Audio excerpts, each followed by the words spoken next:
Well, obviously, last week's focus was finals. We are student athletes, and we take a lot of pride in talking to our players about if you're going to be a champion on the court, then you have to be a champion in the classroom as well, and you have to take care of business and be responsible.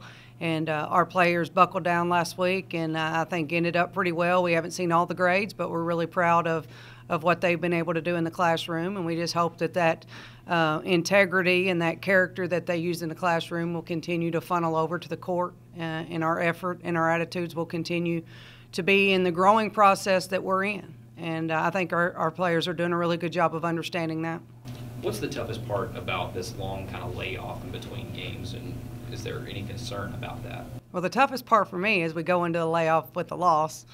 I felt disappointed after the Alabama A&M game. I felt that was a game that we should have won. Nothing against them. I mean, they came in and did what they had to do, but we just didn't do the things that we had to do to win that game, and I think that showed some characteristics of our youth.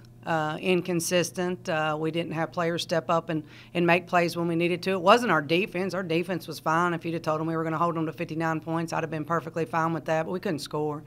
And so we're still looking for those people that are consistently going to put the ball in the basket. So for me as a coach, I guess the hardest thing was to get past that and to realize that it is part of the process. But we've used these last 10 days to get better. We've done a lot of individual workouts. We've done a lot of team workouts. We've done some things and changed some things in our practice to deal with our toughness. So I feel really good about where we are at this point as far as how we've utilized the last 10 days. We're a little bit closer now to Illinois after you've gotten a chance to look at the film and all that other stuff. What did you see that they bring to the floor tomorrow? Oh, they're very good. I mean, their point guard's really good. She's relentless. She'll keep attacking you until she makes something happen. They're going to be bigger than us in almost every position. They've got a big kid on the inside that works hard. I told our kids in film session, I said, if you don't learn anything else from this game, I need our post players to work as hard as she does to get the basketball. I mean, she never stops working. She is relentless in her pursuit of the guards throwing her the ball, and I think that's something that our players can learn from.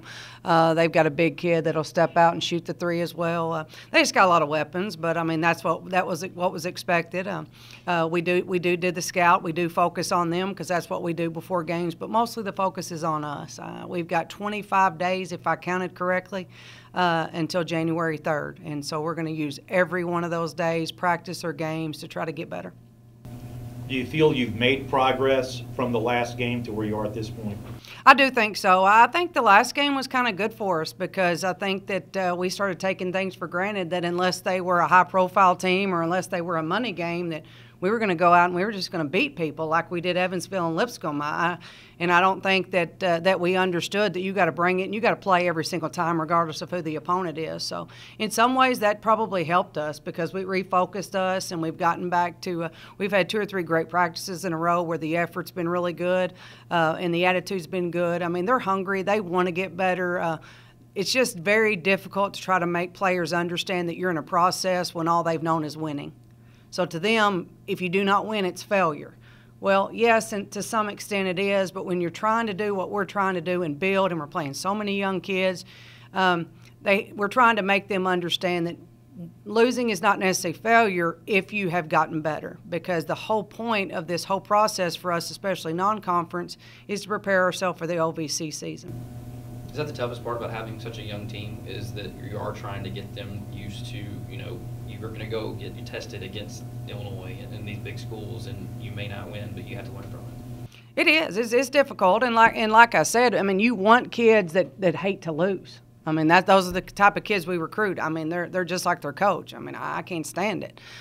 But you have to make sure that you're understanding what we're trying to do. And yes, I mean, the Illinois, the Tennessee, and the Kentucky, for the most part, it's paying for our new locker room. I've said that time and time again, but it's also challenging us. If we can go toe-to-toe with those type of teams, regardless of the score, as long as the effort's there and the execution's there and we learn to play against those type of physical, athletic teams, then hopefully that bodes well for us when conference gets here. I told our players, I remind them every day, it's going to get way harder for you before it gets easier, and you have to accept that challenge. You also get kind of a similar test of OVC play with the 2 games in 3 days this week, too. Is that going to be something you look forward to? I think that's good because we need to figure out our rotation. We need to figure out what our depth's going to be. Obviously, you know, Macy Gibson has surgery Thursday. That's still a loss that we're trying to deal with, and there's nothing we can do about it. And we just pray that everything goes well for her and that we can, you know, get her back for next year as quick as possible. So we have some things that, you know, that have caused our depth not to be what we thought it would be. But we've got to figure out who's going to have that warrior mentality, who we're going to go to war with. And I think that that's what these next 5 games will do. It'll show me who, when times are tough and our backs are against the wall, who's going to fight. And right now, that's what we're looking for.